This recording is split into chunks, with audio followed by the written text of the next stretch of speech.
What we're looking at right now is the self-service homepage.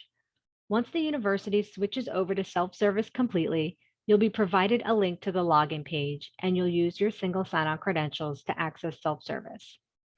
Once you've logged in, if you have any holds on your account, you will be informed immediately on the top of the page under notifications.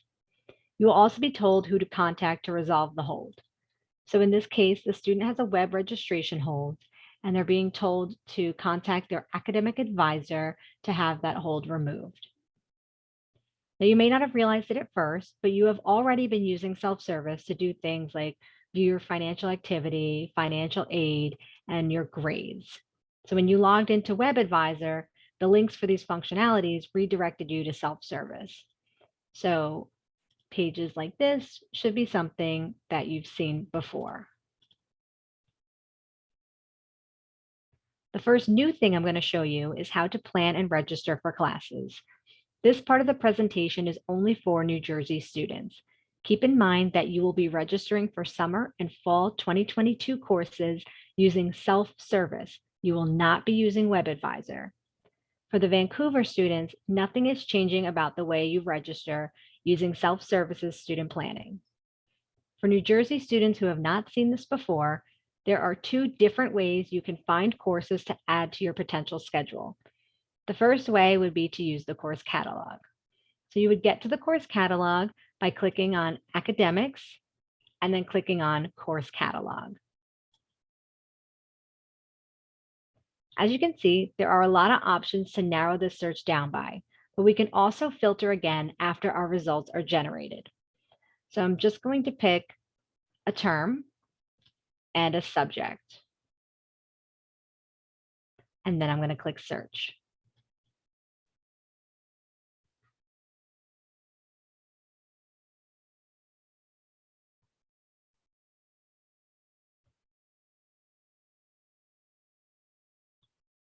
Like I mentioned before, we can further refine our search using the filters on the left-hand side. So I didn't pick a campus and I should have, so I'm going to do that right now. And as I just scroll down while this is loading, you can see you can search on days of the week, the time of day. You can even pick instructors, and you can go by instruction type, whether the course is completely online or not online. One thing to note is that you'll find section restrictions and notes within the section information column. So for instance, this section right here has a restriction that it is open to students in the Freshman Intensive Studies program only. When you found the section you want to add to your schedule, click the Add button. So in this case, I'm purposely going to add this section that I know the student whose record I'm in is not eligible for because he's not in the FIS program.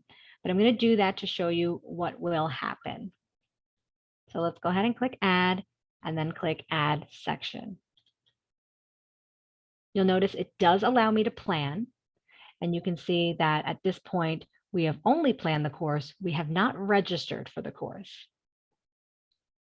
Another way to add sections to your plan is to grab them directly from your degree audit. To do this, go to Academics, click on Student Planning, and then click on My Progress/Degree Audit.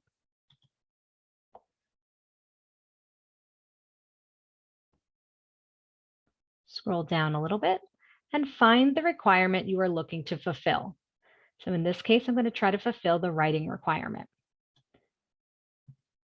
Click on the search button to find sections for every course that will meet this degree requirement.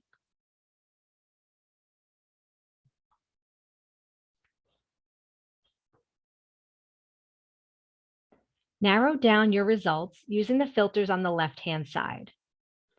Make sure to choose the correct semester and campus. So I'm picking Florham campus, and I'm going to pick the term of spring 22.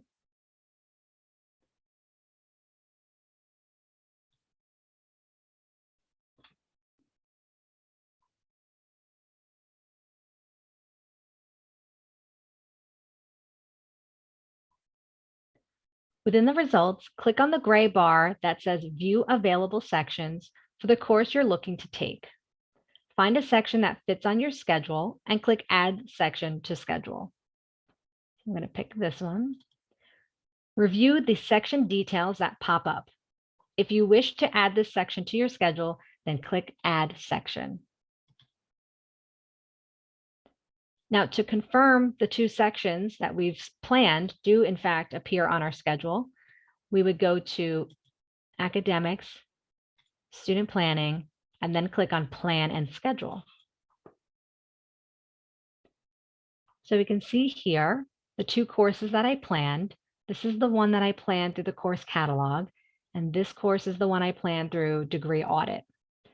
It's extremely important to note that planning a section does not guarantee you have a spot in that section.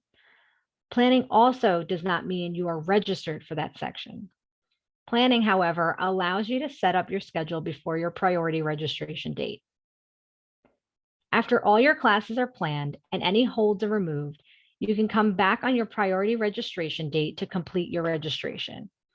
You'll see that right now, the student still has the web registration hold on their account. This is preventing him from registering. The register buttons are grayed out and they cannot be clicked. Now I'm going to act as the advisor and remove this hold so we can complete the process.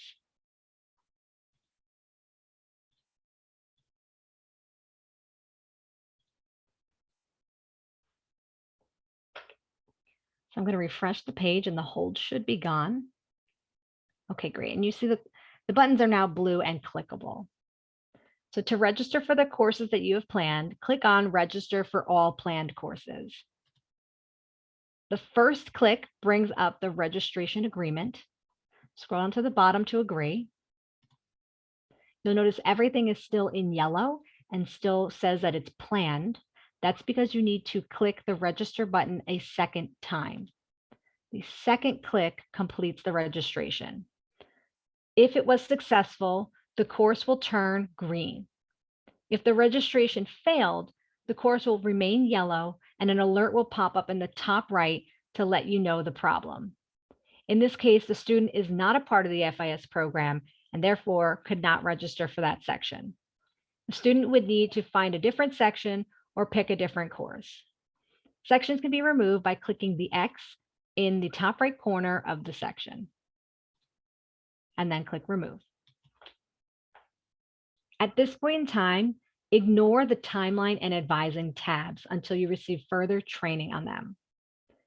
And one last item to mention about registration is that the links to the registration information and degree audit guidelines can be found within the academics menu. They're right there at the bottom. The rest of the presentation applies to all students on all campuses. I'm going to show you how you can download your unofficial transcript for your records. You can do this by simply clicking on Academics and then clicking on Unofficial Transcript. If you have more than one type of transcript, they will all display here and you can choose which one to download. If you click on your transcript, it will automatically download the PDF document. If I open it up, I can give you an idea of what it should look like.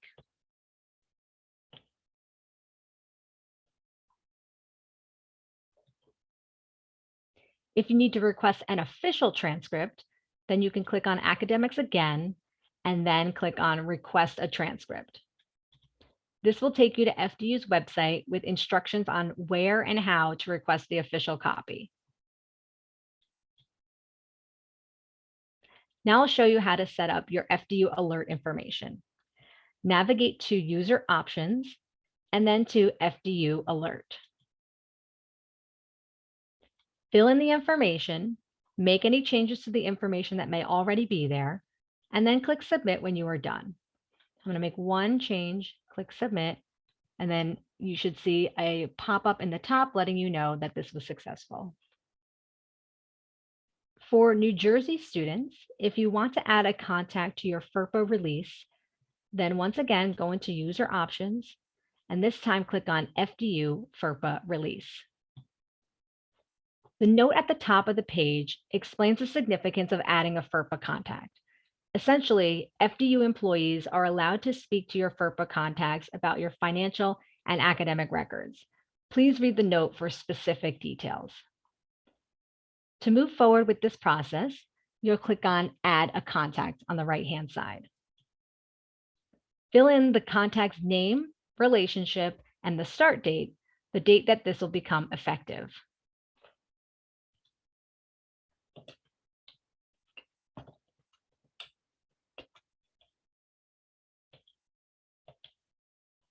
Okay, and then click Save. You will now see this contact listed on the FDU FERPA release page. If you have a contact that you want to end their permissions, then click on the row containing their name. So you can click on anywhere in the row. Fill in an expiration date to end their permissions on that date.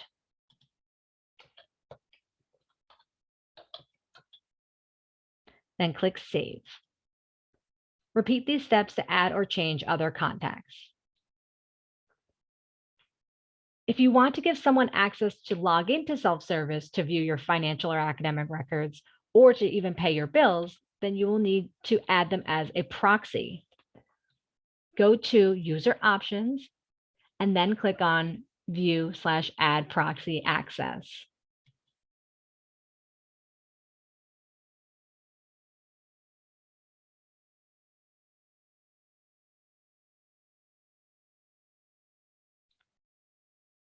Scroll down. Use the drop-down menu to add a proxy. If you see the person's name, select them from the list. If you do not see their name, click Add Another User. You must fill in the personal information for the proxy.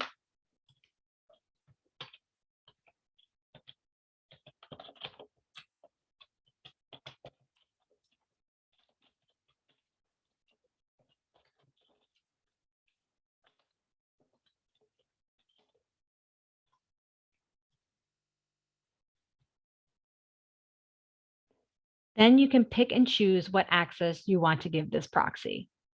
So if you want to give them access to everything, you can click the radio button that says Allow Complete Access.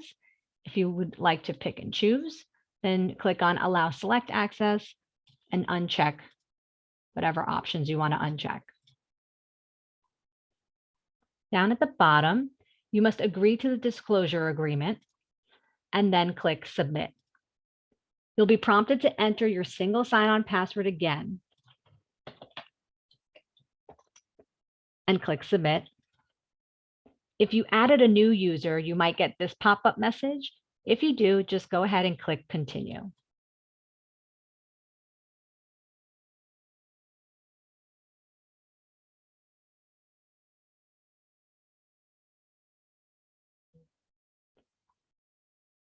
Now your proxy will be listed on the proxy page.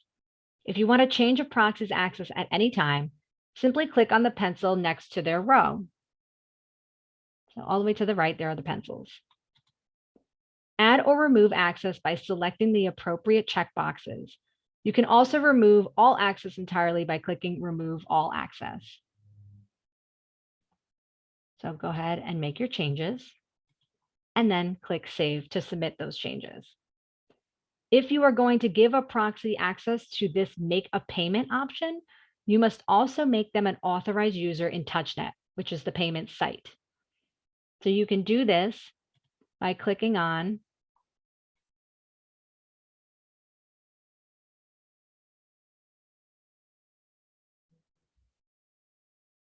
you'll need to click on Financial Information, then Student Finance, and then the Payments link. Click on Continue to Payment Center to navigate to TouchNet. Then within TouchNet, you'll set them up as an authorized user by clicking on Authorized Users, and then Add Authorized User. Follow the instructions to add the authorized user. The last topic I'll be going over is how to apply for graduation. You'll go into Academics and then click on Graduation Overview. Click Apply next to the program from which you wish to graduate. Select your graduation term and type in your preferred name on your diploma. Select the address you want your diploma sent to. It's going to default to your home address. If you want it shipped somewhere else, then click on the radio button below and then fill in the information. Once these fields are filled in, you must confirm everything is correct and then click Submit.